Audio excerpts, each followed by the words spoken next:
Hi friends, welcome to Nandini Cooking Channel. இன்னைக்கு நம்ம சேனலில் பார்க்க போகிறது ஒரு சட்னி ரெசிபி தான். சின்ன வெங்காய சட்னி எப்படி டேஸ்ட்டாக பண்ணுறது அப்படின்னு தான் பார்க்க போகிறோம்.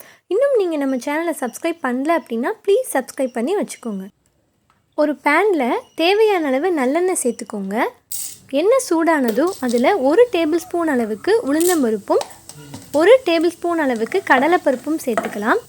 இப்போது உளுந்தம்பருப்போட கலர் லைட்டாக மாறுற வரைக்கும் அதை எண்ணெயில் வதக்கி விடலாம். அடுத்து இதில் 7-8 பல் பூண்டு சேர்த்துக்கலாம்.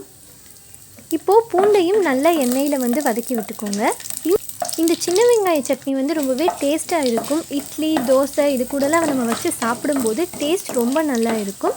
இப்போது இந்த மாதிரி பூண்டை நல்லா எண்ணெயில் வதக்கி விடலாம். இப்போது பூண்டோட கலர் லைட்டாக மாறின உடனே இதில் நான் 5 மிளகாய் வத்தல் சேர்த்துக்கிறேன். நீங்கள் உங்கள் காரத்தை பொறுத்து சேர்த்துக்கோங்க. இன்றைக்கி நான் 5 மிளகாய் வத்தல் சேர்த்துருக்கேன். அதையும் நல்லா எண்ணெயில் கலந்து விட்டுக்கலாம்.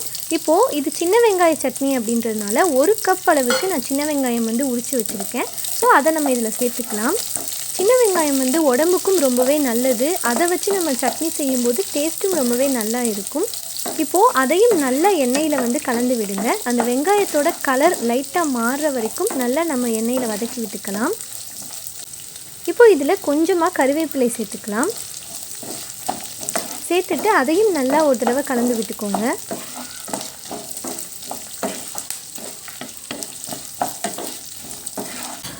இப்போது அடுத்து இதில் ஒரு சின்ன நெல்லிக்காய் சைஸ் அளவுள்ள புளி சேர்த்துக்கலாம். சேர்த்துட்டு அதையும் நல்லா கலந்து விட்டுக்கோங்க. இந்த சட்னிக்கு நம்ம தக்காளி சேர்க்க மாட்டோம், அதனால் புளி மட்டும் சேர்த்துக்கலாம். அடுத்து இந்த சட்னிக்கு தேவையான அளவு உப்பு சேர்த்துக்கலாம். இன்றைக்கி நான் ஒரு 1.5 டீஸ்பூன் அளவுக்கு உப்பு சேர்த்துக்கிறேன். இப்போது இதில் அடுத்து கடைசியாக கொஞ்சமாக பெருங்காயத்தூள் சேர்த்துக்கலாம். இப்போது இதை எல்லாத்தையும் நல்லா ஒரு தடவை கலந்து விட்டுக்கோங்க. அவ்வளோதாங்க, நம்ம ரொம்பவே ஈஸியாக சின்ன வெங்காய சட்னி செஞ்சுட்டோம். இதை நல்லா ஆறட்டும். ஆறுனதுக்கப்புறமா மிக்ஸி ஜாரில் போட்டு இந்த மாதிரி நைஸாக அரைச்சி எடுத்துக்கோங்க. இப்போ இதில் நம்ம தாளிக்கிறதுக்கு கடுகு, உளுந்தம்பருப்பும் கருவேப்பிலையும் போட்டு நல்லெண்ணெயில் தாளித்து விட்டுக்கலாம்.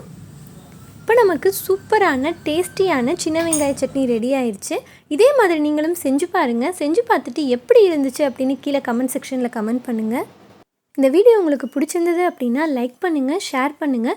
இன்னும் நிறைய புது புது வீடியோக்கள் நம்ம சேனலில் வந்துகிட்டே இருக்கும். அதெல்லாம் நீங்கள் பார்க்கணும் அப்படின்னு நினச்சிங்கன்னா ப்ளீஸ் நம்ம சேனலை சப்ஸ்கிரைப் பண்ணி வச்சுக்கோங்க. பக்கத்தில் இருக்க பெல் ஐக்கானை கிளிக் பண்ணி ஆல் அப்படின்னு கொடுத்துருங்க. Thank you friends.